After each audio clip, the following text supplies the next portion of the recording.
Peace. This is Shyan Selah, thanking you all for watching and listening to my new podcast. The door is now open to my brave new world. So sit back and relax and let me share with you a little bit of this thing I call life. Yeah, baby. Let's go. It's so fun. Yeah, I'm a rebel, I'm a man on a level that nobody has ever seen. For my people in the ghetto, music has a new Muhammad Ali. From rock and roll metal to rock and soul metal, my truth sets you free.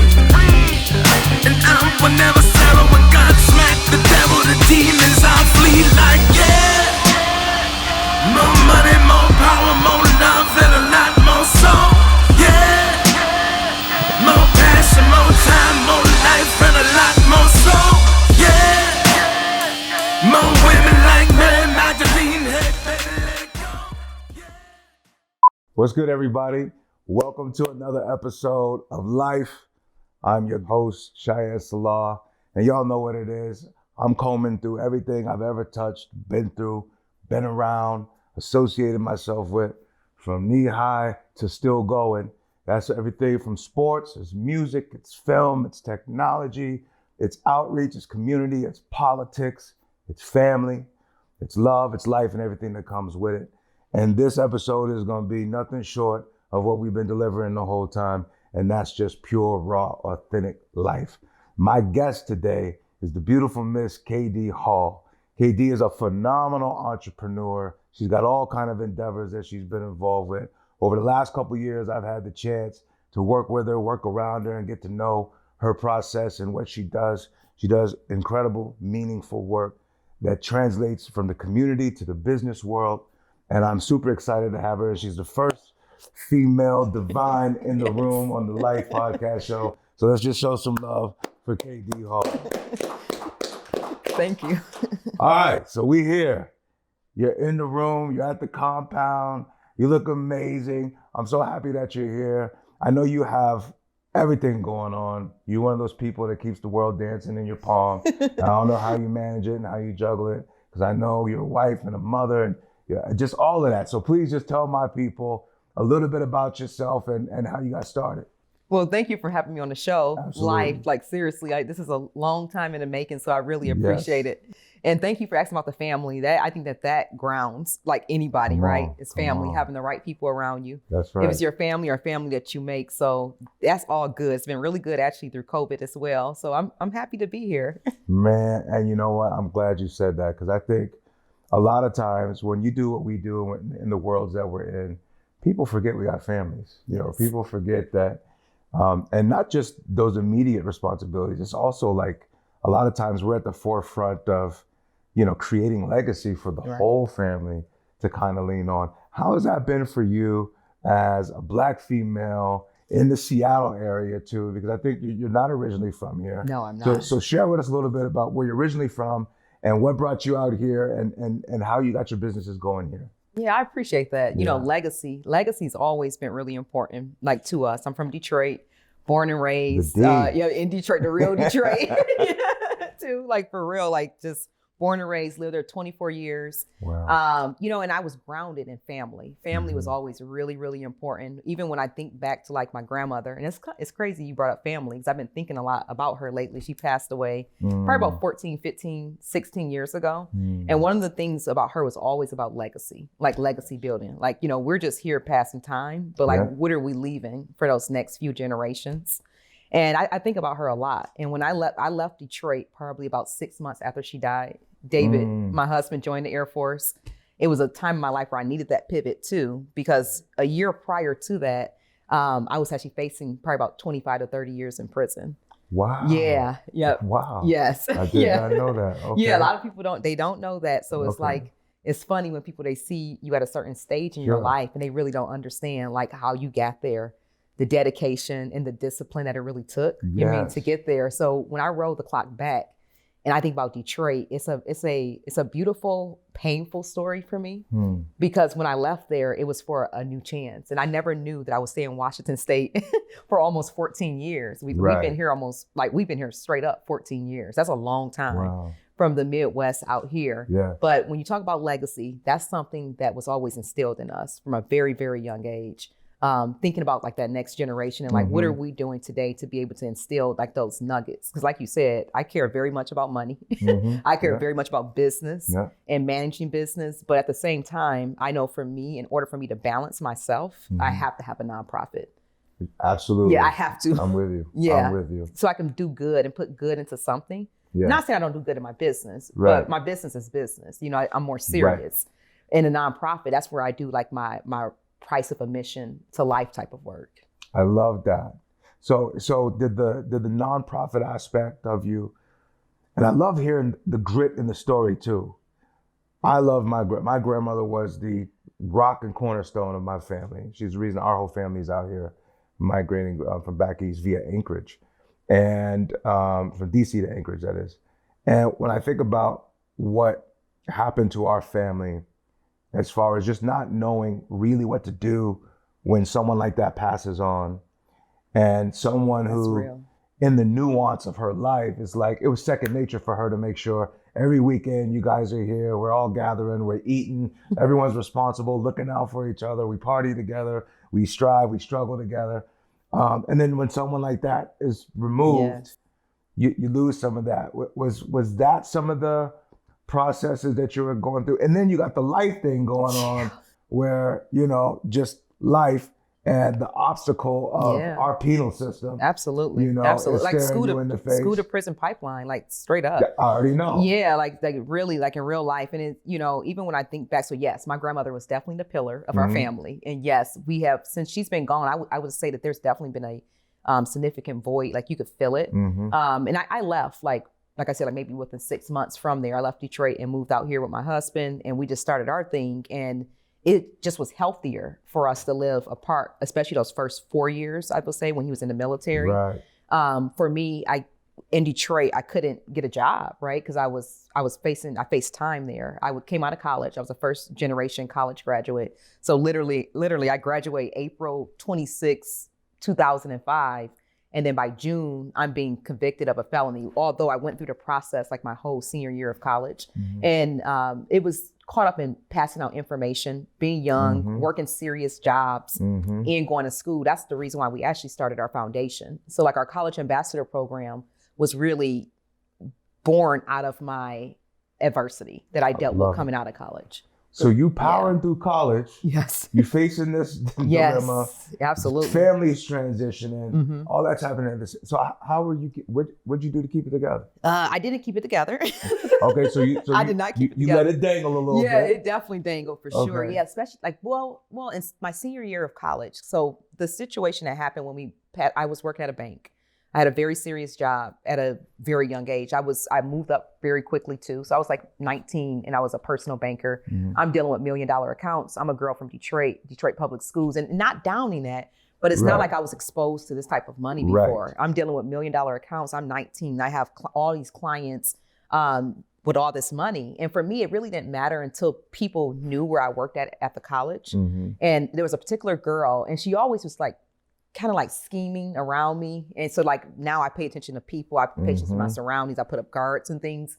And I really didn't think much by it, but she ended up bringing her boyfriend, which she told us was her cousin, up to the college. And he had a really good scheme in place. And I joined in on it. Now, I didn't realize like how serious it was. I didn't realize that there was like 40 people involved in this.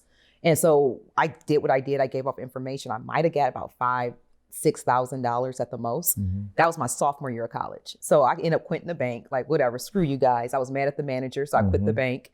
And I went on about my life. So I was still in college. I was in broadcasting journalism, was my major. So I was in school for broadcasting journalism. I was working at the news stations, it's all these serious jobs and going to school, which I think is not healthy in the long term. And that's the reason for generational, wealth. So it doesn't have to be it shouldn't be as hard for each generation.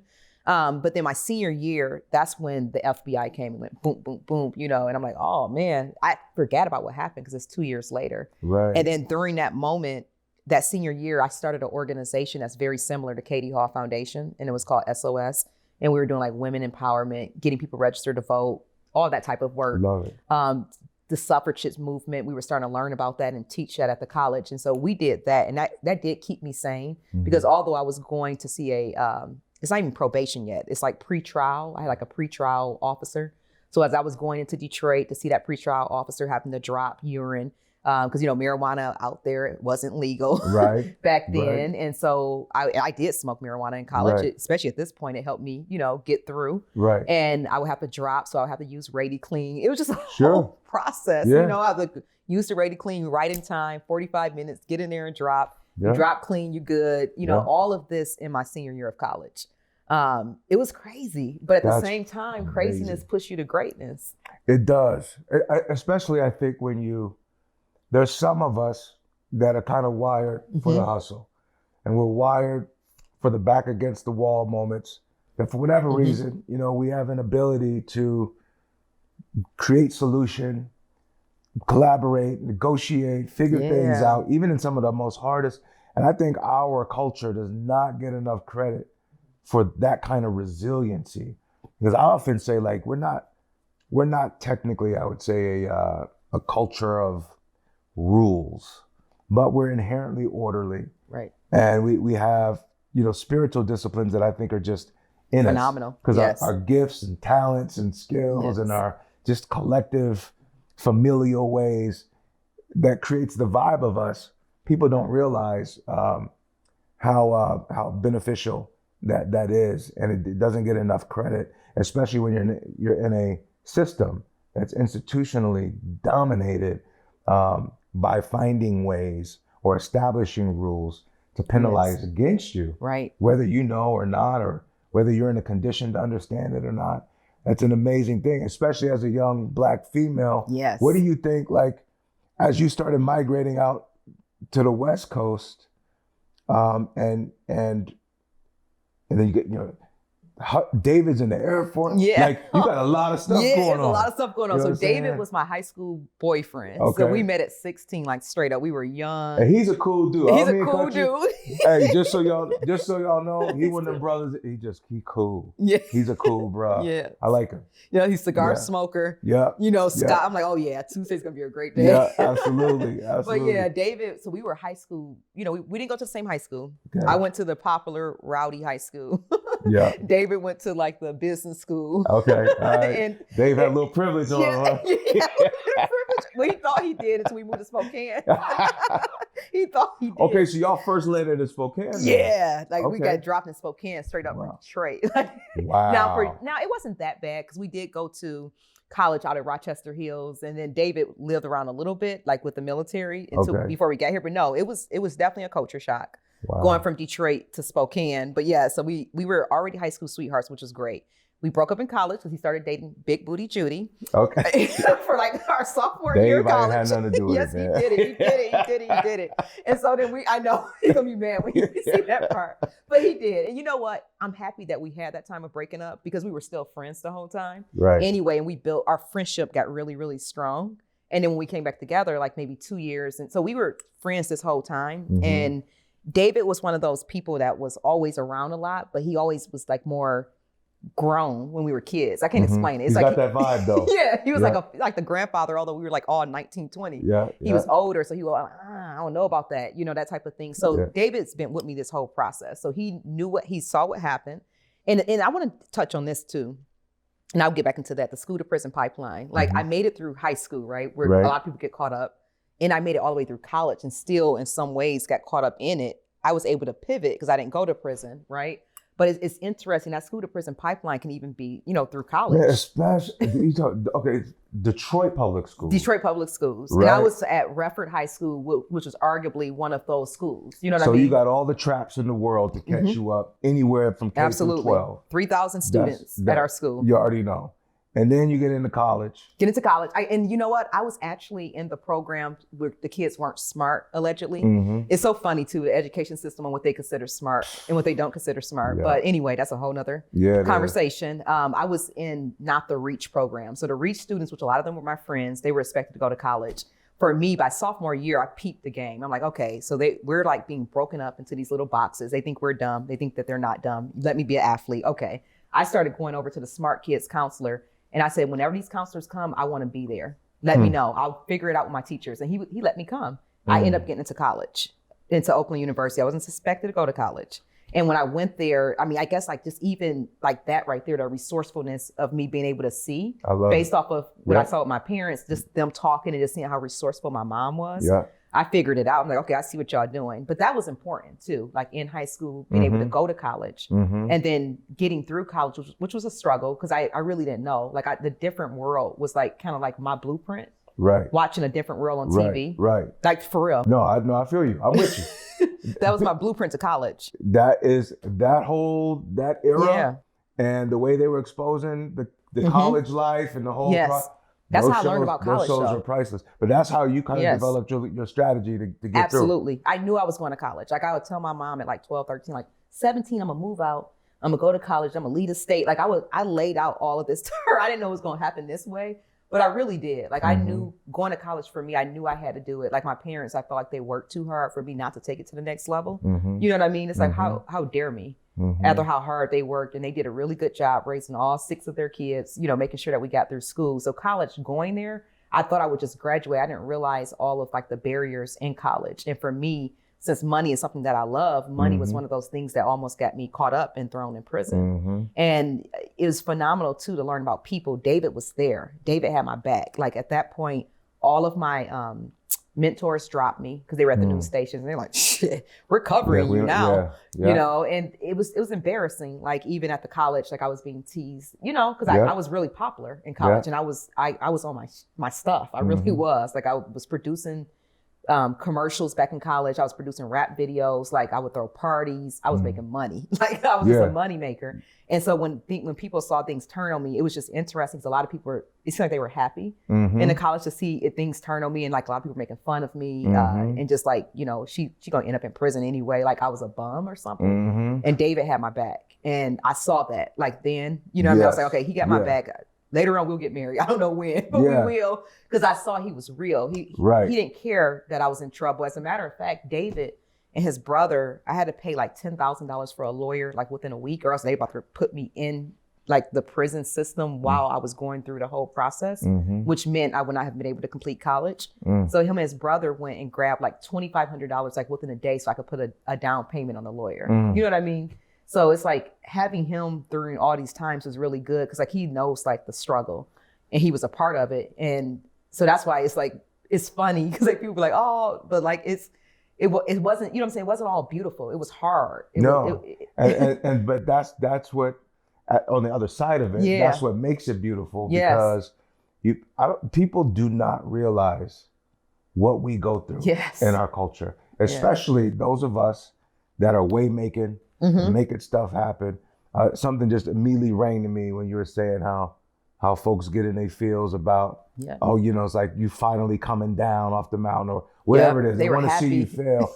That's a phenomenal thing to me. Like I've seen that throughout my life too. Like, man, you just can't wait for something bad to happen to a dude. Absolutely. Man, I ain't even thinking about you like that. At all. And if I was, it certainly wouldn't be for anything bad to happen to you. I don't got the energy. I don't got the energy. What do you think that, like, you know, in all seriousness, what do you think that that's really about? That people like to see successful people fall off? You know, I think, seriously, I think that they don't have a plan for their life. And I think people get jealous sometimes if they see somebody else that got a plan. I mean, just think about it like, it's almost like Kobe Bryant. I think to me, he's a good person to use for this. He was so disciplined. Kobe Bryant, he talked about in one of his videos, even about like how he was good, but then he ended up missing a layup. So that whole summer, he just practiced, you know what I'm saying? Like on the layup. Like he was good, but he was always about like re-educating himself. And it seemed like he had a plan. To me, from the very beginning, when he walked in the NBA and he was challenged Michael Jordan, he did. You know, he did it, but he did. From the very beginning, he had a plan in place. And a lot of people was jealous of him. A lot of people hated him, but when he died, I mean, everybody was crushed because everybody want to be an alpha. And everybody are not alpha. That's right. And a real alpha don't have to say that they're alpha. That's right. But people know that they're alpha. They can feel it. That's right. And I think that that's what it is. And if the person is not an alpha, and they don't got a plan, Mm-hmm. and they're not confident in being assured of who they are, Right. it's easy to pay attention to what somebody else got going on. Man. You know what I mean? And it's just, and to see it play out, you know, the way that it does, and just knowing you the way that I do too, because you're a go-getter. And you know, it's a take one to know one kind of Absolutely. thing. And the speed Yes. and the volume that we operate at, the ability to hold the capacity that we do. You might Yes. have literally 20 things going on in that day. Right. But you're Yeah. efficient and effective in all those Absolutely. things. It's very second nature. And that confounds some people. And sometimes in some cases, those that should be in support or those that should be getting behind it and saying, how can we work together Right. and how can I further what's going on? When I was coming up in hip hop, I got Yeah. massive lessons. Just, you know, I got my start on the Wayans brothers, actually. It was my first like real like industry Wow. experience. I bet that was Watching amazing. this family work was crazy. But I was on a lot with all the black shows, you know, In the House, LL Cool J, Moesha, Steve Harvey and Said the Entertainer. But watching these guys work, and I'm coming from college sports where I already got a pretty significant work ethic, right? Yes. And I was blown away by the 12, 14, 16 hour days, writes and rewrites and rewrites and rewrites and writes overs. And just the way that they got down was crazy to me. And then in LA, the community was, man, just get on. If I went to Houston, there was about you getting on and moving on. Atlanta, the pockets in New York. And then, you know, you come up to the Northwest and it's like if someone has any show of talent or any ability to get to that next level, it's a trip. I don't know. I still have not gotten used to it. Because again, I was raised an athlete where let's go. Right, Let's make it happen. exactly. Come on, team, let's That win. teammanship, I'm the middle sportsmanship. child of 5 boys. We all had to look out for each other. So, you know, that was constant teamwork. Come from a big old family that got into entertainment. I was around crews and from gangsters to just studio dudes to whatever, you name it. The loyalty and the camaraderie and the teammate vibration was always what it was. And then I came back up here and it was like, you know, because I'm like you, I was serious about my bread. Like it was about money, man. It was about making success and it was Absolutely. about doing things and doing them big. And Ain't no it point. just didn't take too well. So, you know, people just would kind of seem like they were sitting to wait and watch you fall or fail or not get this or say, I told you so. Yes. Got something up his sleeve or something going on. It's a crazy thing. But I'm curious, as a Black woman, how you've navigated because look, I'm a father, Yeah. but I'm not a mother. Yeah. I'm Absolutely. not a wife. I'm not a female. And, you know, there's a lot of conversation in our community about Yes. sometimes who's got it worse or who struggles what, Mhm. whatever. But I have tremendous respect. My grandmother and my mom were phenomenal women, phenomenally spiritual and soulful and loving, and go-getters, Yeah. Absolutely. both of them. Yep. So when I see a go-getter female, I'm one of the cats that's like, yeah, that's what type, because I'm raised by it. You're raised by it. Exactly. But how has that been for you to be kind of, you know, pioneering that Yes. mold and breaking that mold? Absolutely. It's been both, like good, and it's also been challenging too at times. I think that like for me, I felt like since I always kind of been that underdog that's been very superior though at the same time. Mhm. And so I'm used to always like, no doesn't mean no to me. Yep. It really doesn't. It's I like, hear you. okay, all right. So like, for example, like when I first came here, for me, I was pregnant, like when I started business. And like, Okay. because for me at that point, I remember I thought I was doing good. I was working for University of Phoenix. I had all these clients across Oregon and here in Washington. And I got like a 20% bonus because I was a high performer. And I Okay. was 6 months pregnant and I got laid off. Like all in the Wow. same day. And they laid off like 90% of the workforce. And I really believe I was laid off because they were like, she's good, but she's about to have a baby. You know what people think. She about, I was 6 but they months gave you pregnant. a bonus and laid you off in the Same day. Yep. So I ended up getting a bonus, a severance package. They laced me pretty nicely. I probably ended up getting like maybe $40,000. And it was like October 31st. I'll never forget. And I told my husband, I was like, I can't believe I really got let go. Because I was there for 8 years and I was a high performer. I moved to New York, I moved to Jersey. They sent me out to Boston for a moment. I opened up a campus in the Tri-Cities. I was a performer. Yeah. And so for that to happen to me, I said, this would never happen again. And he said, take that entire severance package, because we were not expecting that. He said, you're going to get unemployment. He said, you take that entire $40,000 and you get serious about this business. And that's exactly what we did. So it's like, for me, I can't speak for anybody else, but like, he was always like right there encouraging me to do the things. I'm like, $40,000 about to have a baby. No, we might want to be smart. We might want to just pace ourselves. Right. And he's like, no, you need to start that business. Because, I have a felony. And that's part of the reason why we moved back to Washington, was because in Seattle, back in 2013, they removed some type of law where you didn't have to report your felony anymore after 7 years. Okay. And so we always been scheming from day one, because we had to, right? Because I had a felony, and there was a lot of places that treated me like that. Right. They didn't care about my education. My bachelor's degree made me a high school graduate, you know what I'm saying, along with the felony. Right. I remember Walmart looked at me and pretty much said, like, are you serious? Like, apartments wouldn't let, he was in the military, apartments said you can move in, but she can't. Like, that type of discrimination happened, like, seriously, straight up. So for me, I was getting so hardened in some ways and stronger over in Spokane. And then I also started performing really well at my company. I kept getting promoted and stuff like that. So I built like a strong pedigree. And then they sent me to the East Coast. And I think going over in New York was it was spiritually, it was a lot. But for our grind and our business, that was the best decision that we ever made. We went to New York for 3 years. Do you feel like, because I know my experiences in New York, I've always been, I try to describe it like, it's like you're rolling in a car on the West Coast, and you might be going 55, 65 miles an hour. And something happens as soon as you touch down in New York, and it's like you immediately jump to 90. Yep. Just as soon as you get off the plane. As soon as you get off the plane. You just feel it. Yeah. You feel it. So you felt that, but you were rolling your business out. Yeah, well, not in New York. I'm sorry. I jumped back and forth. So New York was still with University of Phoenix. I came back here and we rolled the business. I was pregnant with my daughter you met, KJ, the junior. I was pregnant with her. I know. Her energy's off the chain. She got good energy. Her birthday's next week, and she's all like, how many hours to my birthday? And she knew I was coming here tonight. So she's like, I know where you're going. Why can't I come? I was like, I just can't bring you tonight. She'd be tearing it up right now. She'd be tearing it up. She'd be like, anyway, that's about my life. I am 5, about to be 6. But I was pregnant with her. So you feel her energy. So I felt that energy in me. So I'm 6 months pregnant, and I'm just out there hustling, trying to get business. And then the YMCA see me, and they're like, would you want to work for us? I'm like, no, I'm trying to start a business. But they end up calling me. They made me an offer. Okay. And it was the day I was going to the hospital to have a baby. And I said, look, I'm going to call you on Monday. I said, but I'll take the job. Okay. And he was like, you're not going to call me on Monday if you're about to have a baby. Call me in 2 weeks. And so whatever. I ended up working there for 1 year, and I put on my vision board, this is a pathway so I can go 100% into my entrepreneurship. Yeah. And when I saw that my work there as their regional Marcom director was starting to impact me starting my foundation, then I just went in, I just quit. And so my husband got mad at me that one time, because I didn't tell him. Because he's like, I know, I see it in your eyes. You about to quit. You about to quit. I said, no, I ain't.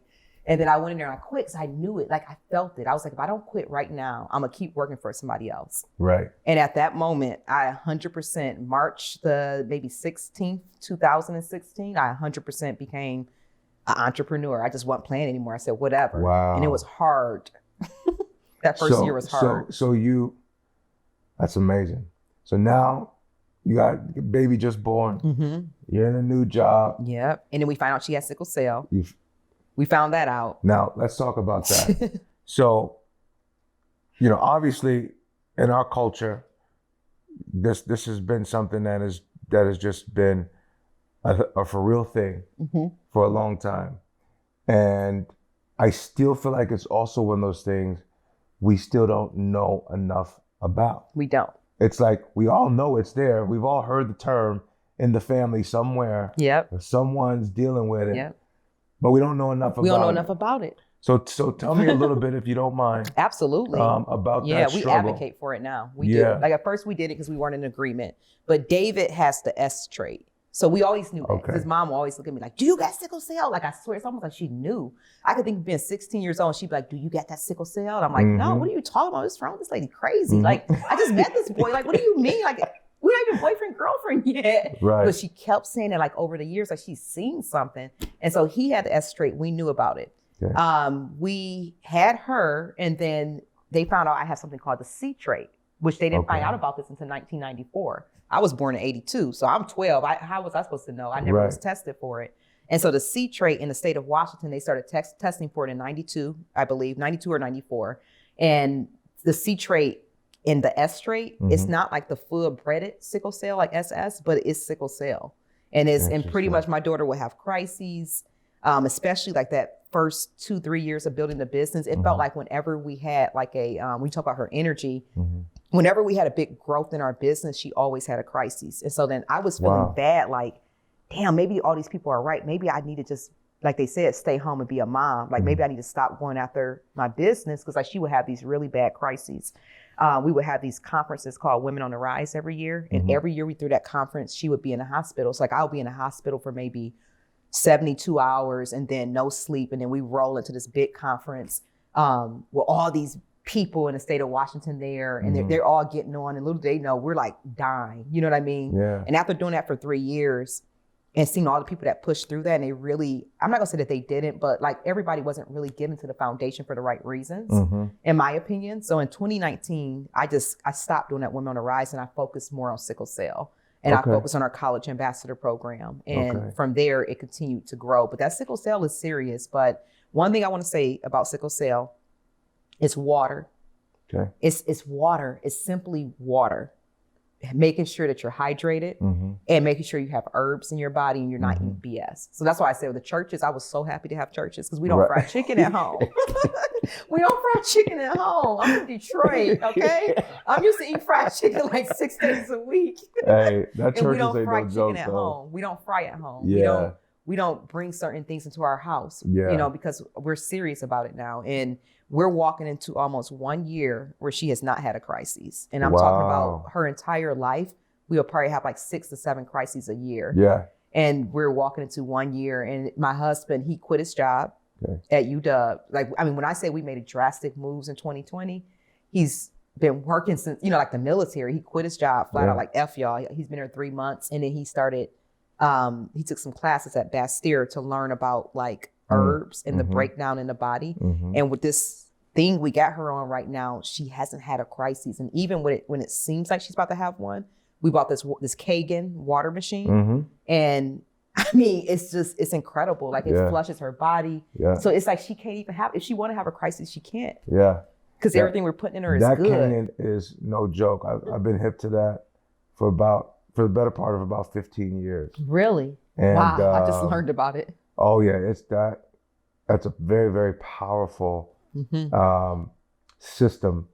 And I think the bigger thing in that is they're a company that educates about water, about ideal hydration, about pH balance, about, you know, just again, things that you kind of hear about, but you know the community at large doesn't really know in definiteness about how this stuff plays a role. You know, the diet.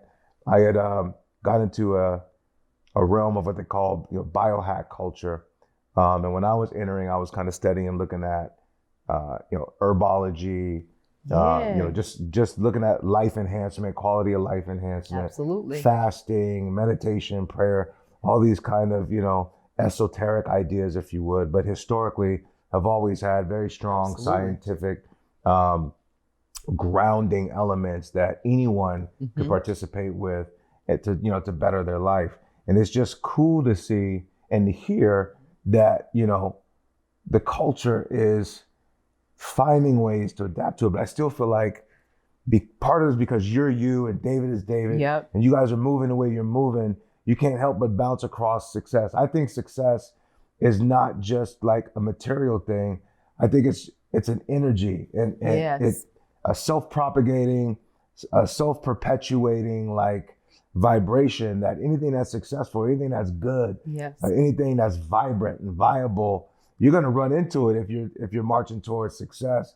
And I think something as simple as proper hydration is in that realm, because growing up, who the hell knows, you know? I mean, I think about the things I was eating growing up, and I'm not knocking my parents. Right. They did the best they could, and actually, they did pretty good. They went up north. They got the half of cow and they didn't go to grocery stores. Okay. But still, we were in a city. Right. You know what I mean? And there was it didn't matter what they did. McDonald's was right there when they went to work. You know what I'm saying? And the candy store was right there. You and already all know. those things. My dad got better teeth than all of us now. You know, 'cause he really took care of his teeth. We didn't as much as he did. So it's like all those little things, like it's not around our kids. Like although like it kind of is, but they're not exposed to it. You know what I mean?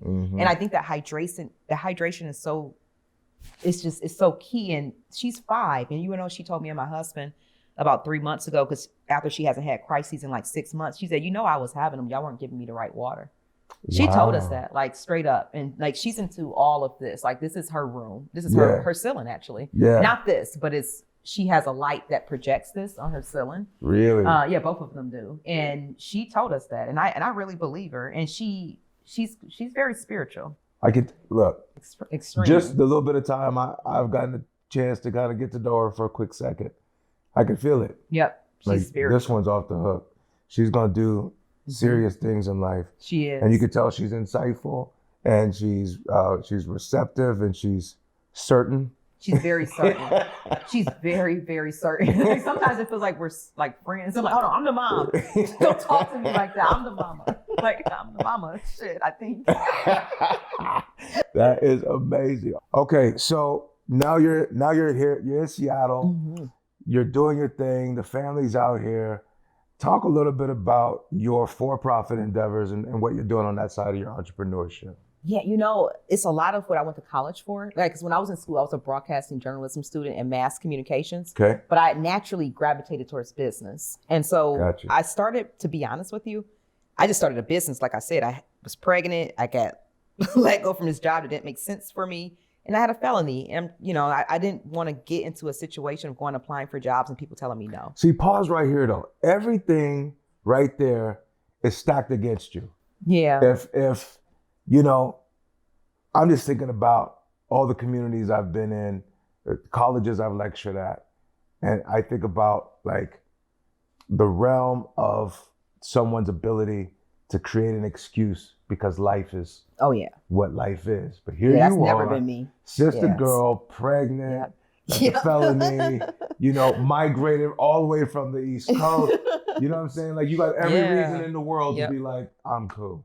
Yeah, I just, you know, I guess I always knew from a young age I was going to be working I always said I'm going to work hard until I'm 40. And then I said when I'm at 40, I said like from, you know, that point on, I'm going to get into all my dreams. Like, especially once I got that felony, I knew that I wasn't going to be able to go into TV the same way I wanted to go into TV. Okay. And so I said, okay, well, let me go into education because I could teach it.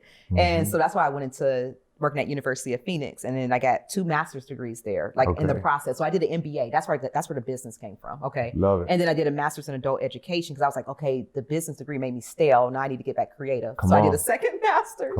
Just being honest. And then after all that education and everything and the education out of the classroom, I was like, it's time to like apply this. And then I helped like 10 people. Because when I went over to Jersey, so I was living in Spokane. Right. They moved me to the Tri-Cities. I performed. Then they sent me to New York. They sent me out there, which they didn't tell me was to fire like 50% of the workforce. And when I got there, like everybody looked like me. And I'm like, oh, y'all didn't tell me that. And so I never fired anybody before. I was just a top performing leader in the organization, but I never fired anybody. I was on the West Coast, you know. You ain't firing nobody on the West Coast because everything's a little bit more lax. Yes, it is. Yeah. And out there, I had like a 90-day assignment. It's like almost like they lured me over there. And then when I got there, it was a different deck of cards put in front of me. And so I said, okay, I'm about to fire these people. Let me learn a little bit about them. And so once I started to learn about them, I'm like, well, you talented in this. And then they all started starting businesses. So like versus me firing them, they started leaving. And then they were starting their businesses. And they were really implying like those things that we talked about. I'm like, hold the hell up. 1, 2, 3, 4, 5. I'm like, 6. Oh, hell no. I'm like, I need to start my business. So then I started just the LLC name of Katie Hall Communications. I'm like, I'm going to do some of this one day. Yeah. Because they were being successful, like big time successful. Like one guy was a DJ. He turned into this big DJ in business. And now he pivoted to virtual. They were all very successful. So I said, it's my turn. And then I started my business. I used all those skills from college, high school, and applied it. And then I started getting clients. I was getting clients that were paying me, burning me, but you learn through that. But I think the thing that's been consistent is no matter where I was at, no matter how broke I really was, I still showed up. Yes. I showed up as KD regardless. Like if that meant I was going to Nordstrom's to buy an outfit for a day. Mm-hmm. Just being honest, I knew how to tuck the tags. That I wasn't used. I was broke before, so I knew how to navigate being broke, but my mentality wasn't broke. My mind wasn't broke. Right. So I knew what I had to do to be able to fool these clowns that only saw materialistic things. Right. You know what I mean? To get through the doors. And I kept going to the news stations like over and over again. And I kept getting clients in and I worked the weekend shows until the weekdays started to call me. You know what I mean? I just kept working it and I kept getting bigger clients out of nowhere. We never marketed the business before. Like literally. Wow. We're doing our first marketing campaign this April in 6 years. So we never ever done our social media was horrible. Our website was a piece of shit until January 1st of this year. And I don't know if I can cuss or not. I'm sorry. Oh, no, good. No, Yeah. do your thing. You can cuss, just don't throw nothing. I won't throw nothing. This drink is engaging, but I won't throw anything. I promise. You're good. But you're it's good. like, everything. It was just like so much. I don't even know. What point were we on? I'm sorry. I kind of lost my train No, of you thought. just were saying how you were navigating through the news. Yeah, the And you were news. getting picked up on And the weekend shows. And I was really good at like Yeah. coaching people. And so the one thing I would say that I wish I would have did differently, I feel like I put myself in the background so much where like putting other people up there and other businesses up there, like it was kind of suffocating a little bit in 2020, especially.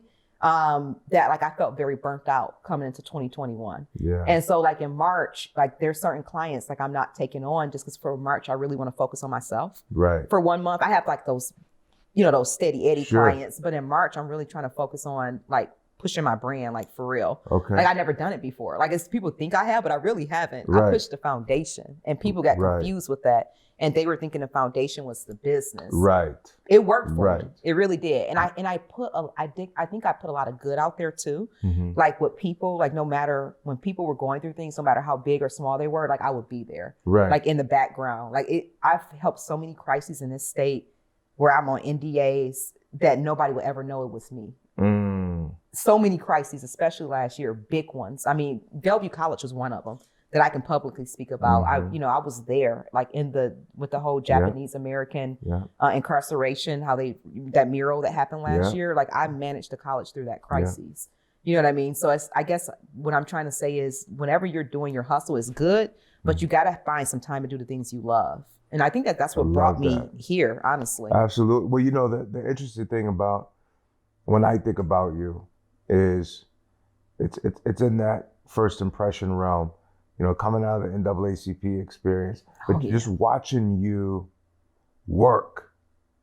I told my partner Candace immediately, like, yo, there's a sister out here that's getting it. Like she knows the game, knows the hustle, has the speed, and the wherewithal and the energy to move through. But what really struck me was, the ability to handle crisis. Yes. And at the time, I think we were dealing with the thing with Issaquah. Oh yeah. But I just remember just how you were putting stuff together, and I was like, yeah, it's a natural thing. This is not something everyone knows how to do. Yeah. That's a whole other side of PR. Yes, I know. And I wish I would do you know all what that I for mean? free. Yeah, I would do too many different things for free. Because that's heavy stuff. Yes. And that's big retainer stuff. That's right there. big retainer stuff, it like is. straight up. You know what I mean? Like Yes, for real. it And is. so to answer your question earlier when you said about being a Black woman, I think like a lot of times I do have to wear makeup for people to take me serious. Mhm. I went to a client call last week and I just didn't feel like putting on makeup. Like I worked out that morning. Mhm. I had a clean face, but it wasn't no makeup on it. And she was like, "Are you old enough to handle my account?" And I just was like, "What?" I said, "I'm gonna be 40." Right. You know what I mean? Like Right. soon, like straight up. Like I got 2 kids. What do you mean am I old enough to Right. handle your account? So like sometimes I do get like that. And honestly, and I love women and I'm challenged with women too. That's the reason why I focus on women so much in my foundation. Mhm. But a lot of times I find that it's more women that kind of like at times will tell me like, hey, you need to stay home, be with your kids a little bit more or things like that. But like I'm older enough now, like in my maturity, my emotional maturity where that stuff don't bother me anymore. Right. But 2 years ago, it would bother me. 'Cause Sure. I had a new baby. Yeah. And it's like, whatever, this is my situation. I'm out here. I'm teaching them how to perform. It don't matter like if you got kids, this is all my life. Right. And my daughters are going to be probably similar to me. They need to know that's Absolutely. okay to have a baby. Like 6 weeks, she was 6 weeks. She was on my chest in one of those little things. And we were on an airplane going over to San Diego because I Right. had a training I had to get to. Right. I was becoming a master trainer. Like I told my doctor, I need you to induce this labor. Like I need to be on an airplane Seriously, 6 weeks past May 2nd. Yeah. And that's what happened, but it's who I am. So I'm being real. Like you Right. kids pick me. So this is who I am. But I love my kids. They go with me everywhere. I have not been anywhere without my kids. Like they went with me to, like I said, San Diego. Even the one with sickle cell, they say you can't fly with sickle cell. That girl been on more flights than most people. You know what I mean? She really has. And she, so it's about, I think, pushing the boundaries. And I think sometimes, I'm speaking directly to Women's History Month. I think sometimes that we have to be okay with if somebody else is doing something different than us. That don't mean that they're better or worse than us. Right. They are doing them. And when I look back at myself when I was a kid, I was always like this. I always did 1,000 things. You know what I mean? My parents always talk about how curious I was, all the questions I asked. I remember looking at my dad's books at like 6 and 7 years old, managing his money, like, because back then he brought all his money home. Like they would cash their checks. They didn't take it to the bank. It wasn't direct deposit like that, back in the day. So I would, this pay stub say this is this much money. Oh, I spent $80 a month to get my weed. So I knew about weed as a kid. You know what I mean? It was on his list of things. So I've been balancing books in some regards for a long time. Right. So the business has been in me, You've had an eye on behavior. Absolutely. From the gate. You can tell that you use that, with how you get down. I think it's also pretty interesting. And should be noted that when it comes to us, when it comes to our skill set, when it comes to our talents, it's also important that we're controlling and we're in the seat of, at least if not nothing else, managing the way our narrative gets expressed out to the community and the world at large. Because a lot of times big business, they don't realize that they've been able to insulate their own cultural branding from within the institution. Right. So it's their style, their lifestyle that they carry at home, walks into the office and stays there amongst all of that constituency 24/7. And let's say you walking in, you're a young black male or female, and it's an all white kind of society from within there. Well, you got a white household in there too. And it's not until we have the opportunity to say, we know how to be discretionary. Yes, we know how to handle difficult conversations. Absolutely. We know how to get this done and get that done. Yes. We can communicate through crisis. We can, and so much of that has to happen and be performed for us. Yes. And we don't realize, our community doesn't realize that we're up against an already established kind of way. And they already kind of think we don't have that asset, that we don't have that ability. Right. And we're going to lose it if it's a tough situation. Or we don't know how to keep something that's private and corporate, or we don't know how to properly manage this asset, or any of these kind of deliverables that are just kind of character driven, but we actually come from that. Right. We're all about that. Like that's very code resourceful. For us. Yes, and very resourceful, right? We're very resourceful people. Absolutely. So just hearing getting on the flight, the baby strap, I'm going to go train. Yeah, the other one was next to me. KJ was next to me, and the new baby, Chase, was on my chest. Like literally, that's the second baby because my husband he just got a promotion at Bellevue, and I'm like, okay, I can't leave one kid with him because that's not fair. I would have to either leave both or take both. I'm gonna split up the kids. Right. And I said, you know what? I called a nanny. Look, you want to go to San Diego? You'll get like 4 hours a day by yourself in San Diego. I'll give you money. You can go to the bars, whatever. Yeah. And she came with me. And then one of my really good friends from high school lived in LA. She drove over. Okay. And it worked. It worked. And then, so I want to take something back. I said, I don't want to take it back. But when I talked about like women earlier, there's also been really key women in my life too that have pushed me forward. And awesome. Put me in other businesses. In particular, there's two out here right now, and I'm not even going to necessarily mention their names, but you probably want to expect for either one of them. And one of them in particular is not a black woman. She's not a white woman either. She's not a black woman, not a white woman. And she has put me on in so many ways, like even the crisis management. You said you saw that at Issaquah. I didn't know that at that time. I just thought I was doing PR because I really don't know PR. I just jumped into it. I need to make money. Which when I found that out, I didn't know shit about that PR. shook me. I was like, "There's no way." I didn't know anything about it. I just did my own rules. Yeah. Like I'm just like, whatever. I'm just gonna keep calling them. Eventually they're gonna answer. A text and email. I figured out. I was like, you don't let me in through the front door. I'm gonna come through the roof. Right? I'm gonna come through the side door. But I really did not know. I'm not classically trained in PR. Gotcha. I'm really not. I learned on the fly. Yeah. And by learning on the fly, though, I think it makes me better than people who were classically trained in a lot of ways. Not only that, but in some ways, because I learned the hard way. I was smacked down so many times. I was, told no so many times. I've been blocked, literally blocked out of news stations And it was pretty clear and obvious I was blocked out. But then when you come with these big names, then they have to open back up the doors. Yes, they do. You know what I mean? And so I've learned. Mm-hmm. I've learned some things not to do anymore.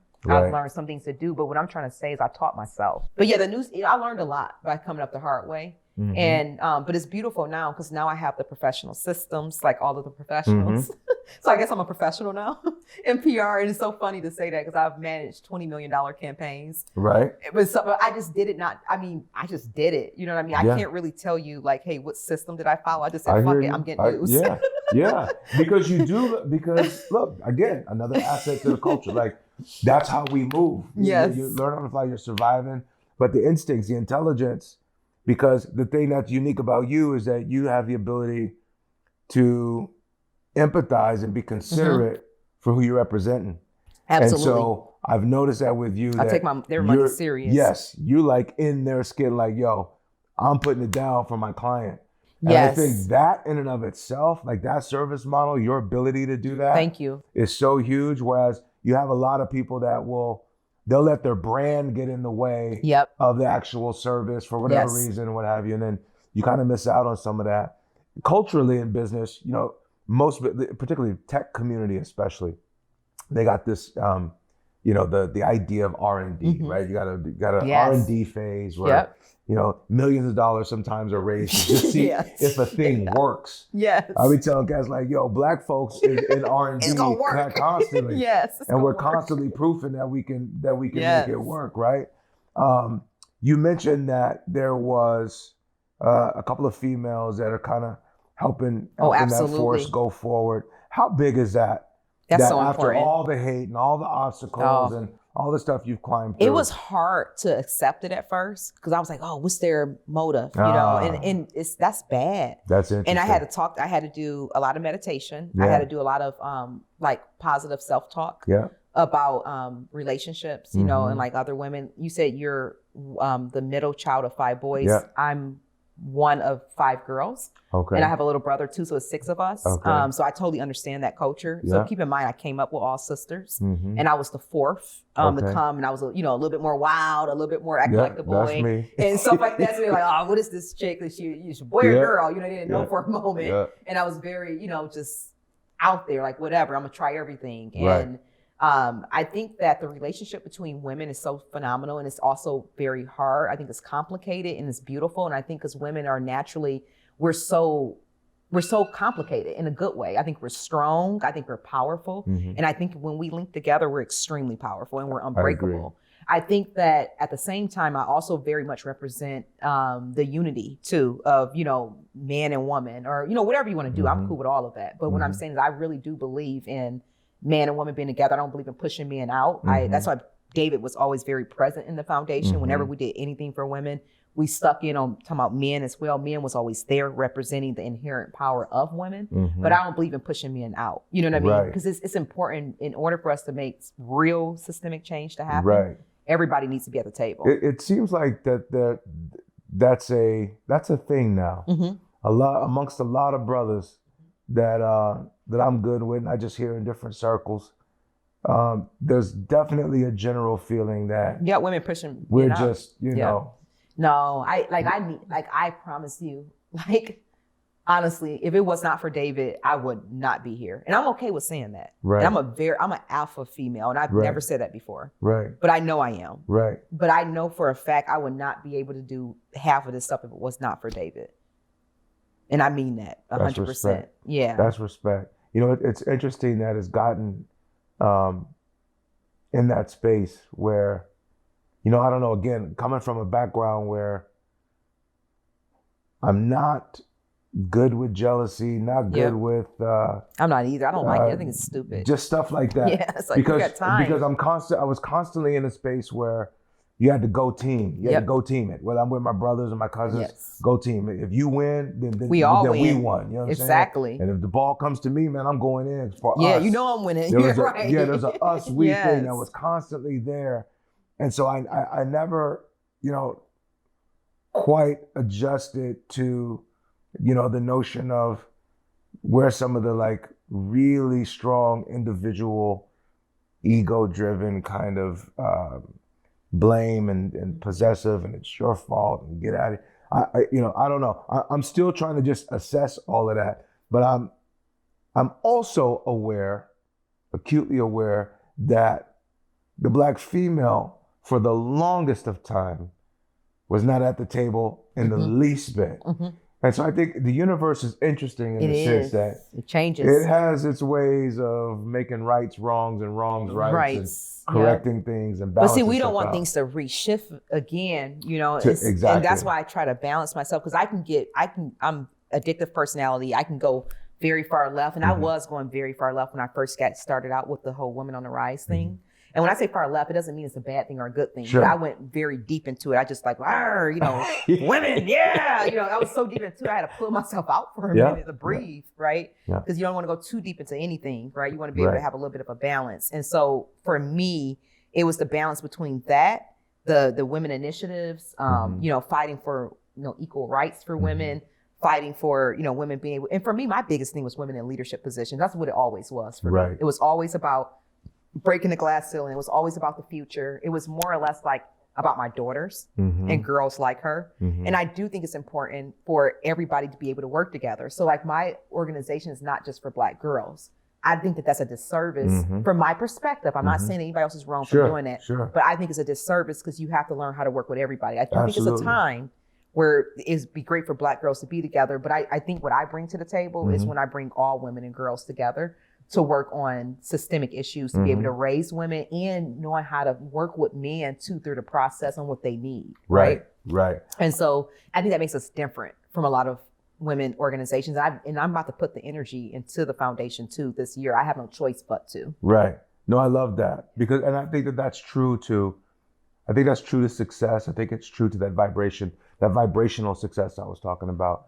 It's kind of like I have tried to often help those of us in the community that are, you know, essentially pro-Black culture issues, which I think are very, very important.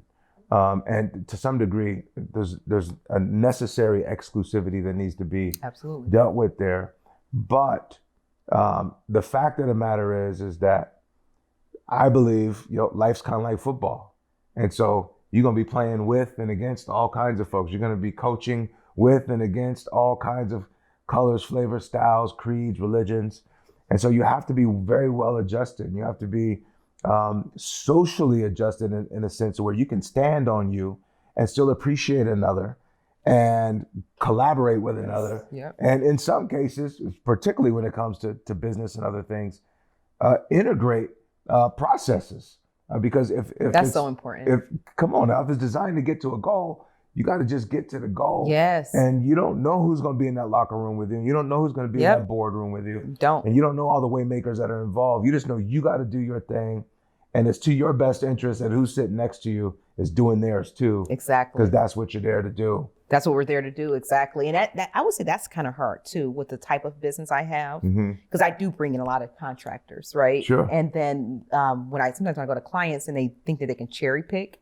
And I have to tell them, and I find myself having to get very stern sometimes, depending on who the client is in the very beginning, and letting them know, like, you're not about to cherry pick through my team. This is your account manager. Right. Everything rolls through that person, and I will get it back to the team. You know what I mean? So I think people have to respect small businesses too. And I think a lot of times, like some of my clients really do respect me a lot, the bigger ones especially. But I find that sometimes when I'm working with like clients that are like trying to come up, or smaller clients that maybe they're used to a certain financial privilege, that they try to come into my business and do that. So I have to find myself in the very beginning just putting the smack down, like that's not happening.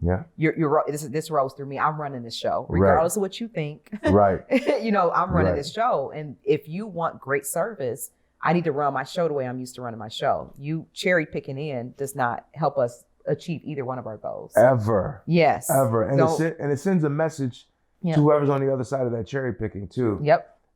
Because I think, again, we don't really look at some of those factors that get played against us is can't trust y'all. You don't know how to have discretion. You can't work together. Crisis or hard things come. You can't deal with it. Legal matters and you get shifty or whatever. And too busy going for the piece of the pie instead of being the pie to make something happen. And if I'm brand X, if I'm, you know, Starbucks or Nordstrom's or whoever, you know, they're looking down on stuff like that. Like, let's see, you know, how this is going to go. Because we got to protect the interest of shareholders. And shareholders are fickle because any day they can say, no, we all right. Y'all over there acted up. I want my share. Yeah, go ahead and liquidate my stuff. I'm out. I'm bowing out. And so the going market, elsewhere. You know what I mean? And so it's like, that's the game that's going on. So if you're going to participate, you got to have a consciousness about these are things we're up against as you're climbing up these ladders and going through these things. And I just think it's amazing on the entrepreneurship side that I love an entrepreneur. And the same responsibility is there. Yes, you got to hold it up. You have almost company, you almost have more responsibility, right? Because you got huge. You got payroll to meet. Yes, you do, and stuff like that. And we made a lot of money in December, so we were like, okay, good, and we were smart with it. But in January, I made no money. Like, I mean, I made money, but I didn't make money. I don't care about what's in my account. I care about what's going through that business account. You know what I mean? Like, what the fuck? Exactly. And I paid all my people, and I saw that my people were up against my same expenses, and I said, oh no. And I had to make some tough decisions. I had to cut 2 people. One girl, 100%. I just said, I like you. I'll write you a letter of recommendation, but you're not right for the teams of the communications company. You're trying to build programs as if we're Microsoft, baby. This is Katie Hall Communications. It's not Microsoft. We don't got that type of money for you to sit in R&D, because that's what she was trying to do, and she was good at it. But we don't need that. So I had to cut her. I had to cut another girl. And that stuff is not easy to do. You got to really think about what you're doing and cutting them. And I brought in somebody else that was better, that can get done the exact thing that I need her to do. Right. And now I'm reforming this new team. This strong team, this strong engine that's moving forward. And it's scary, but it's also easy too for me. Yes. And it's important because you have to stand for the brand. Yeah, that's one of those. Brand's bigger than bigger than all of us. Yes, that's my outlook in my business, is that it's bigger than me. Yeah, I conceived it, but I'm beholden to it at the same time. That I have to be responsible. You got to be responsible for it, especially when you're still hitting milestones that got to get you a certain to a certain level, and that you're providing a service. Because you have unique services, like we do. It's like not everybody does what we do. Exactly. And so when we do it, we have to absolutely make sure our business is priority as far as its ability to be, properly ran. Right. Exactly. And it's not easy to do that. It's not, because when you sleep, you really don't sleep. Exactly. And I'm just thinking like, God, I gotta sort of shut down tomorrow. But when I'm saying I'm shut down tomorrow, we got that concert happening tomorrow. Yes. And then I have to, make sure people are doing their TikTok videos, encourage the influencers and stuff. So it's crazy that we're calling this a day off, but really I'm working. You know what I mean? Right. You guys have a big event coming up. Yeah. So and I want to just kind of touch on it, because I think I always kind of get a little bit excited when I see the city of Seattle trying. Yes. I feel like historically it never really tried. Yeah. And part of it feels like it's trying right now. It just didn't have the right people. Because sometimes you got to have people that know that you need to try to get this, really get this done. And then you have to have a trier in there to do the trying. So you got to have some people that know what it's like to go make stuff happen. Yes. And you got to take care of them. You got to give them the proper resources that they need so that they do a good job at executing on those resources. So proper resources are so important. It's everything. It really is. So tell me a little bit about what this event is. Yeah, man. So I will say this: the Opportunity Leadership Network and the Opportunity Pack is an organization that I started working with back in September. Okay. And I'm coming here for 3 weeks. Okay, cool. I'm gonna be wham, bam, thank you, ma'am, and I'm out. Right. I knew about the concert in October, and I'm like, it's going to be an online concert. I can come in there. I can help you out with PR. That's what I initially went in there for. And immediately after just watching some of the energy and the vision that both Chastity and Tracy had, it was a good vision, good energy. But then I was looking at this is going to be a lot of work that needs to get done. So I just told them, I said, listen, you guys have great opportunity. And I really feel like I can help you. I said, but I cannot help you as a role player. I said, I'm not a good role player. I said, I know who I am now. Right. I either need to lead all of your Marcom, I said, or else I won't work well. And they were open and they were listening too, which was really great because people don't always do that. And they let me come in and they said, hey, let's do it. We did the first concert online. It was good. And then it came into this Opportunity Leadership Network concert that's happening with Chaka and Andra and a lot of local artists as well. So they already pre-recorded all of this before I came on board. Okay, so all the performances have been pre-recorded.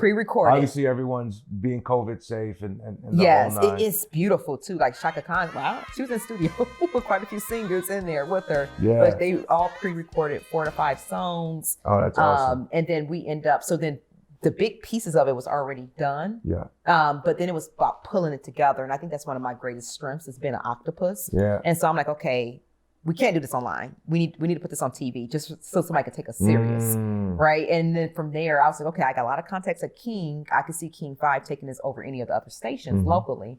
And so then I started just concentrating on King. You know, I wasn't getting like a lot of traction at first. And I said, screw it. Let me go to LinkedIn. I went to LinkedIn and put up everybody on NBC, and I just messaged every single person.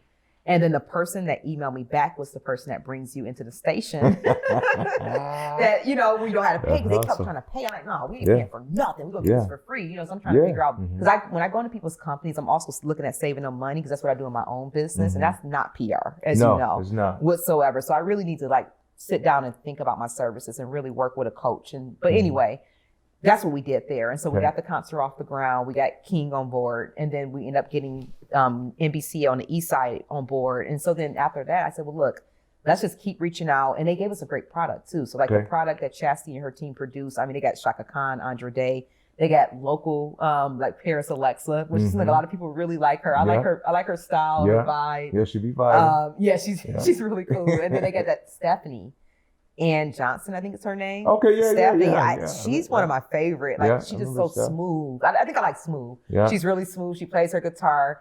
And the crazy part about it, when I first started my foundation, I remember meeting her at Green River. We both were starting out. It was like 2016. I remember she was down there playing. And in the beginning, there's only like 5 people in there. And she was playing like she was playing for 5,000 people. And so I remember staying there and listening to her. I was like, she gonna be somebody. She gonna go far. Because like, it don't matter who's in the room. Yeah. She's still giving it her best. Absolutely. And then we got Lady A as well, like locally. So they got some really nice acts. And I think the part that's better than the performers is really the organizations that's being supported. Phenomenal She, which is right here in Federal Way. Yes, that's actually family of mine. Really? Yes. Oh, I met her. So she did an interview with us a few days ago. She's amazing. Yes. Carlicia. Yeah, Carlicia. Yes, she's amazing. She's married to my first cousin, Winston. Wow. Yeah, they got a great thing going on. And, you know, I think, again, that's what kind of drew me to this too. Was even just seeing that, like, there we go. Here's the tie-ins. Because to me, it's like someone's trying. Yes. Someone's trying to do something. Yes. Once I knew you was in it, I was like, okay, something's going to happen. Yeah. Because thank you so much. I know how you move. Take nothing away from everyone else. Like, I don't know everyone. I haven't seen everyone else work. Yep. And it's always been a challenge for me around the city. When they bring me in, they know you're going to get it done. I'm going to not only get it done, I'm going to make sure it's formidable. Yeah, like, I'm going to come in. My mindset is always, you better, if you're going to deal with our people and you're going to give something to our people, you better bring it. You better do it right. This ain't about do it right. Flash in the pan, one night stand. Right. You know, you're going to do something one time.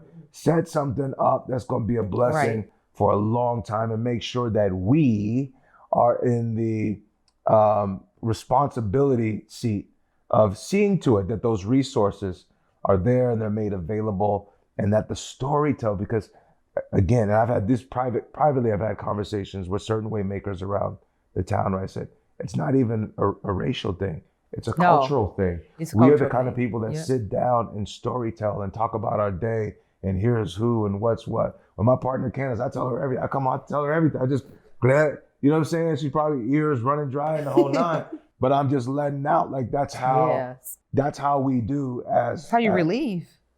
Yeah. And not every culture is that way. They don't all do that. But so when you think about things progressing the culture, it's important that we're in place. So I got really excited to see who was involved. And I know Shasti's been doing some great things. I haven't had a chance to meet her a couple times. Yeah, she definitely wants to meet you. And she has been doing great things. Like her team. Like, and you know, she's on a political side. So it was really cool for me to see, like, when I think about politics, I think about science. I don't know why, but I just do. I think about political science, right? I'm just like, the science side of things. She's political science. But to see her be able to really get down in the creative realm was really exciting and interesting, especially for a fellow creative. I'm like, I love that side of it. Yeah. And it was really great to see it masterfully come together. Like, it's phenomenal. Like, seriously. And I do hope you all can watch it on Kong tomorrow night. So let's walk this out. So King is involved. So King is going to air on Kong. It's going to air on Kong. Yes. Okay, so Kong is the sister station. Gotcha. Yep, to King. And so I think that if we would have gotten a lot earlier, we would have been able to get King. But like, we literally signed the contracts with Kong in January. Oh, wow. Yeah. So like, when I say it was a hustle, like, I literally I worked up until December 18th. And then I was like, okay, I'm really not going to work till January 1st. And then boom, we signed the contract. Chastity already had like 80% of the product together. And then we got Angela Russell in on it to be the host. And she has such a beautiful spirit. Yeah, she does. And I remember, and I appreciate Chastity, because I remember we were on the phone on a Friday night and she was like, listen, if we were able to get this person or Angela, who would you go for? And I said, Angela Russell. Yeah. All the other person might be a national figure. Angela Russell, people are going to respect her. She's here locally. She's a Black woman. This initiative is for women of color, but this concert in particular is about Black women. Right. You know what I mean? Right. She got 2 daughters. So not only is she, but she got 2 daughters too. She's the person for this concert, as we're talking about phenomenal she, right? And leadership, the things that they do with young girls. And then the Lavender Project, right? And then, talk to me a little bit about these organizations. Yeah, the Carl Maxey Center is over in Spokane. Okay. And it's a cultural arts center in Spokane. I lived in Spokane. Right. Because we moved to Spokane straight from Detroit. That's right. I lived in Spokane for 4 years. Okay. I mean, kind of. I was in Tri-Cities too, but my husband was there the full 4 years in Spokane. Okay. And, Spokane, when I moved there in 2007, I remember it was like 2% Black. Yeah. I don't know the numbers as of late because I haven't looked. I'll be lying to you. But it was 2% Black when we first moved there. And so for them to have a cultural center for Black folks over there, it's a really great thing. Right, absolutely. Yeah, and it's ran by Sandy, and she's also a journalist too. Her name's Andra, and she runs the Black Lens. And so that organization was picked in particular because they do such great work, excellent work, right? And they just the funding, right? When you think about Black-led organizations, sometimes not having like all of the financial resources. And so I appreciate Tracy and Chastity for picking these 3 organizations, because they were totally picked before I came on board. They picked the organizations, they filmed them. And the goal is to provide $25,000 scholarships to each of these organizations with this concert. That goes to them so they can be able to push their work forward, unrestricted funds where they can be able to use it however they need to. Yes. So each of them will be receiving the 25. Yes, absolutely. So we got Carl Maxey. The Lavender Project. My fan, the phenomenal she. And then the other Lavender Project. The Lavender Project. Yeah, now, what do they do? The Lavender Project is about pretty much like a community of individuals who are LGBTQ, also transgender. Okay. And they really focus in on the beauty and the love of that. And so the Lavender Project is also over here. It's down in Tacoma, actually. Oh, okay. And so, I love the person we've been working with over there. Her name's Jalen. Like, they're really pushing this on social media. They're getting so many people involved. And so I like the selection.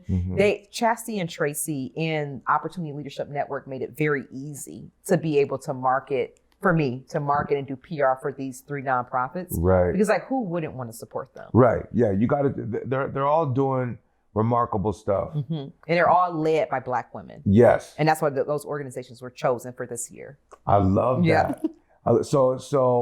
Okay, so in the airing, is there, are all of you guys going to be convening somewhere, or is everyone kind of going to be in their own pod? In their own space? Yeah, we're trying to respect COVID. So we're the concert will be on Kong, and so we've been killing it with our influencers though underground. Yeah, like our we end up getting 50 influencers, and they just been phenomenal. One in particular, Elena Walker.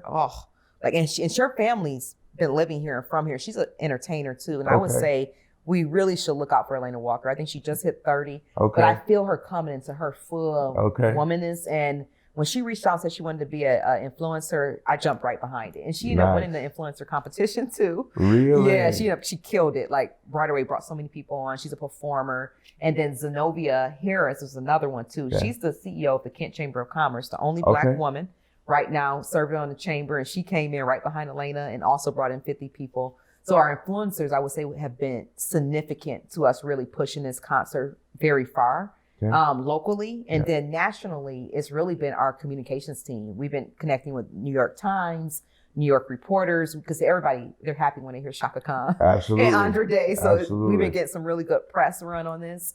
And in the month of March, we do plan to do like a private event on International Women's Day. And we will provide, you all with a code, and your followers or your listeners, if they don't live here, they can come in and watch the concert on International Women's Day. I love that. So how does this fare out with respect to, do you guys have, is there IG pages for the network? Absolutely. Is there Facebook pages? Oh, yes. We want to make sure we embed those in our conversation. I will make sure that you all get that. Out there. Yeah, because look, I believe this is the first one of these, right? So is this going to be an ongoing thing? Yeah, the organization's only been around for 6 months. So Opportunity Leadership Network, it was birthed out of Opportunity PAC. So Opportunity PAC was very political. And let's talk about that. For a minute. So Opportunity PAC. Yeah, get into that initiative. So thank you for stopping me too. I'll just run through it. Opportunity PAC is an organization that was founded for Black women running for political office. So they supported all 10 women that ran in 2020 for office in the state for legislator, and 6 of them won. And so they maxed out on all the funding that they can give to them directly. And then after that, everything else went into independent expenditures. And so through that organization and seeing like what the women went through and seeing how that little bit of support helped them, then that's what birthed Opportunity Leadership Network. Because they were like, man, if we can do this in a political arena, imagine what we can do in leadership for Black women and women of color, period, who are running nonprofits. And that's what made Opportunity Leadership Network get birthed. That's a heavy move. It is. So it went from basically an initiative, a bill, into an organization designed to continue to facilitate the issue. Absolutely. And bring solution to the issue. I think that's game change right there. It really is. That's a game changer. And most of the board members are Black women. In particular, they have like Erin Jones as a board member. Oh, yeah. Cindy Bright. She also ran for office before too. They have Joy Sanford. It's so many of the women on there.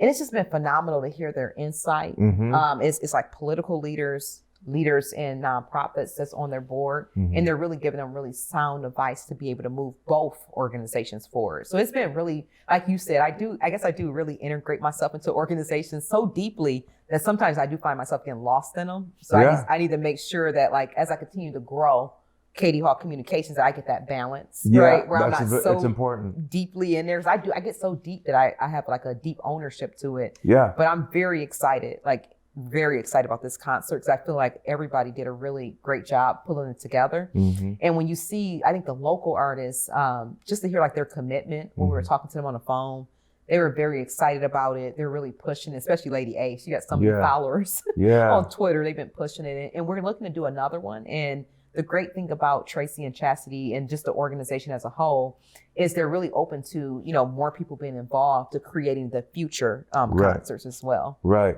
No, I think that's awesome. And especially anytime, and I've had this conversation extensively out here, anytime you can integrate artists and give them an opportunity to get, some sufficient branding and some tie-ins, because the Northwest is historically been in this uphill battle about, because there's not an entertainment infrastructure here. It's not New York, it's not Los Angeles. You don't got Warner Brothers down the street and Disney on the other side and Paramount over here and HBO over there. And you don't have the entertainment community. And so a lot of artists have struggled. It's been a big centerpiece of my outreach is just, developing programs to get them to understand how the industry actually works.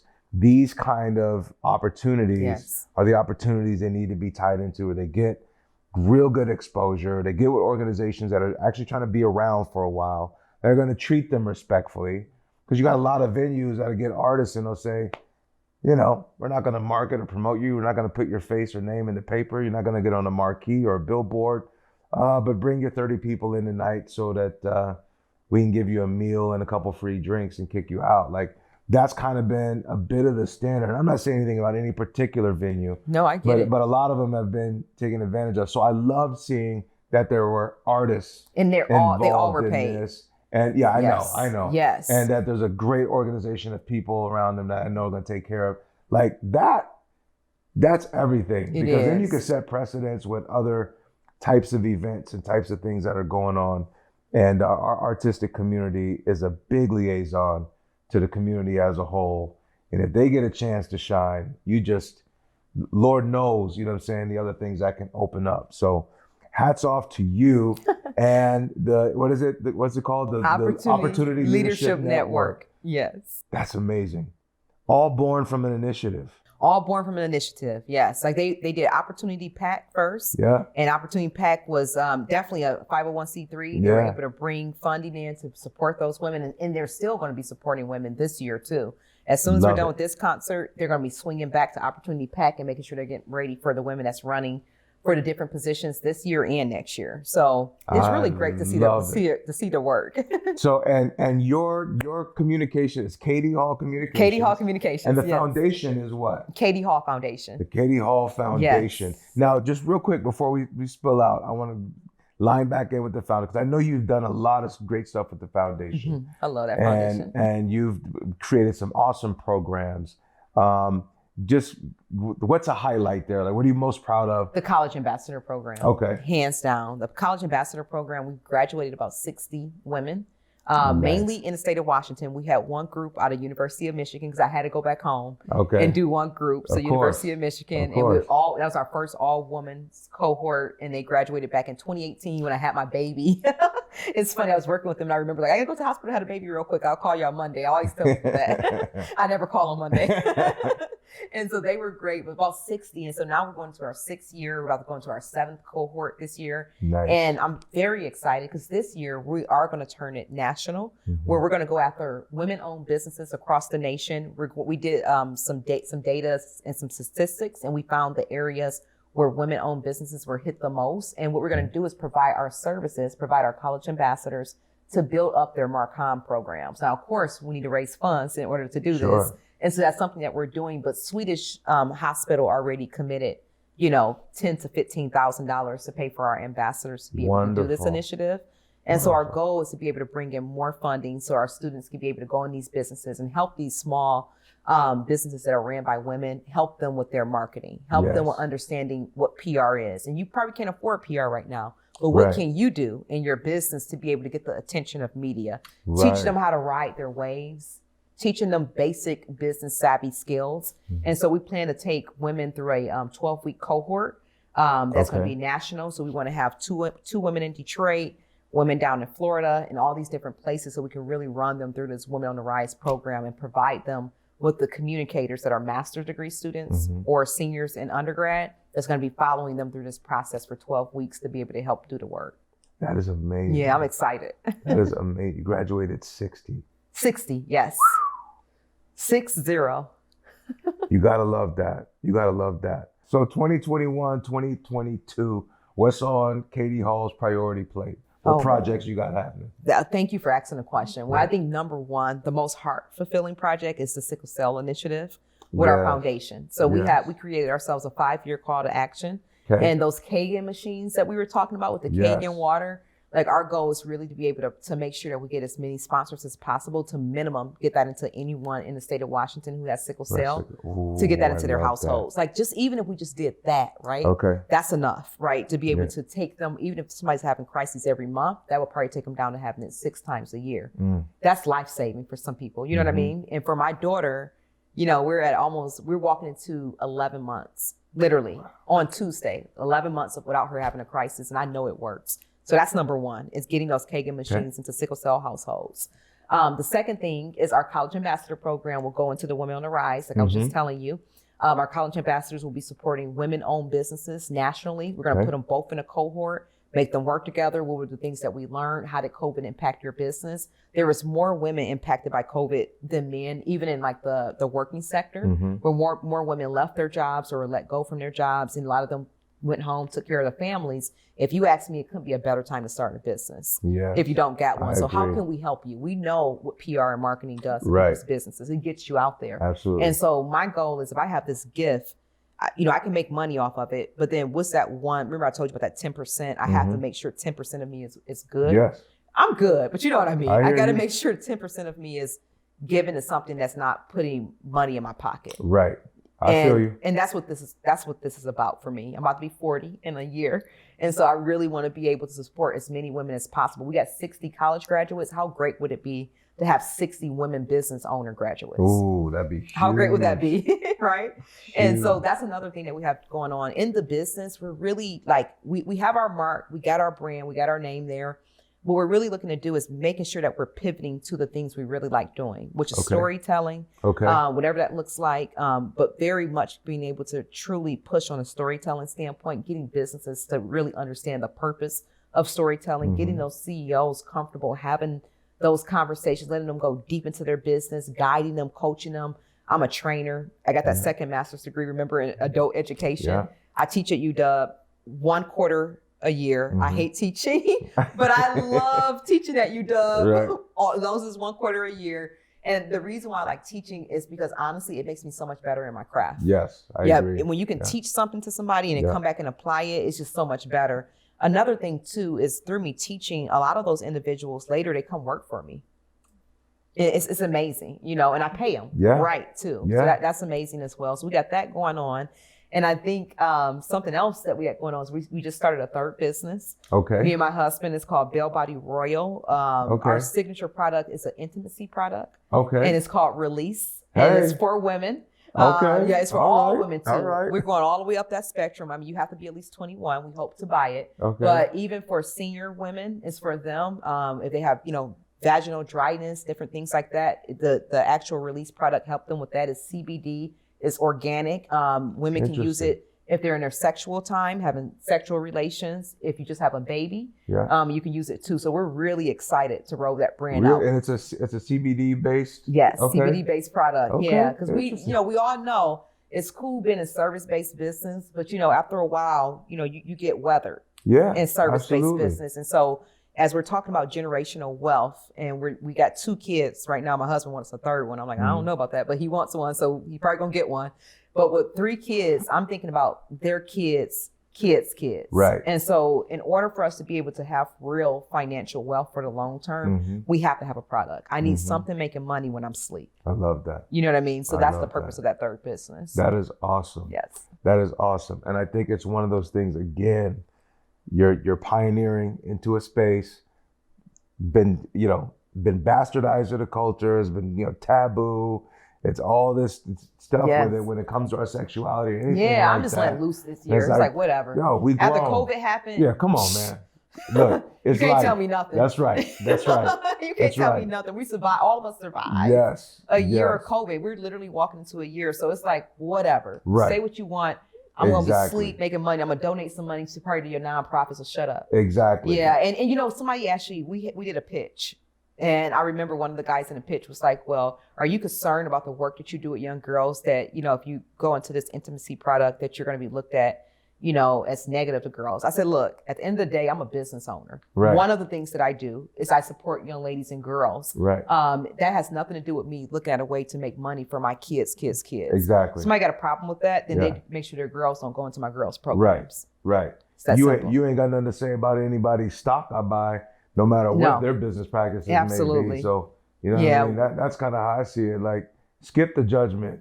We are here. We have the capability to thrive and be viable for our people and develop legacy like any other culture has had the right to do, no matter how they did it. We should have the right to do it ourselves. So you're innovating. Yes. And I've always said, I believe innovation is the greatest form of protest. I think anytime you can, put yourself in a creative seat and apply some hustle mustard to it, good things are going to happen, Yes, great. And so I applaud you. I'm sitting here with a phenomenal woman, Katie Hall. God bless you. You're beautiful, intelligent, talented. I got none but respect. I know we're going to do some stuff. Absolutely. Our teams and our crews. Yes. Can't wait to develop some of that. And again, everybody needs to know, and you'll see it on her screen. The information will be running from her for-profit side on the communications business to the foundation side, as well as what the Leadership Network is doing and all their phenomenal stuff with the concert and awarding these organizations. This is what life is supposed to be about. Yes. People doing great things. It's not that it happens easy. It's just that it's got to happen though.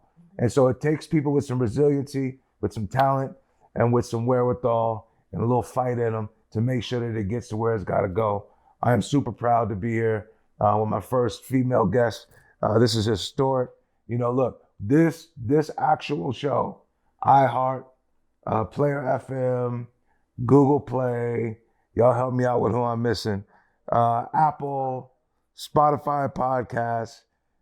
This stuff is going out forever. It'll be there forever. Oh, wow. And one of the main objectives that we wanted to do, and even starting it, was to make sure that we spotlighted stuff that was true to life, true to my life. And you're in my life now, so we gonna do what we do. And I'm excited for you. I'm certainly excited for what we're doing here at the compound. Yes. We got many more episodes coming. Dope. So y'all, I wish you all the best of love, light, and everything else that's supposed to come with it. And stay strong on the in-betweens. Yours truly, Shyan Selah. This is my life. I'm the kind of man that believe we can do anything.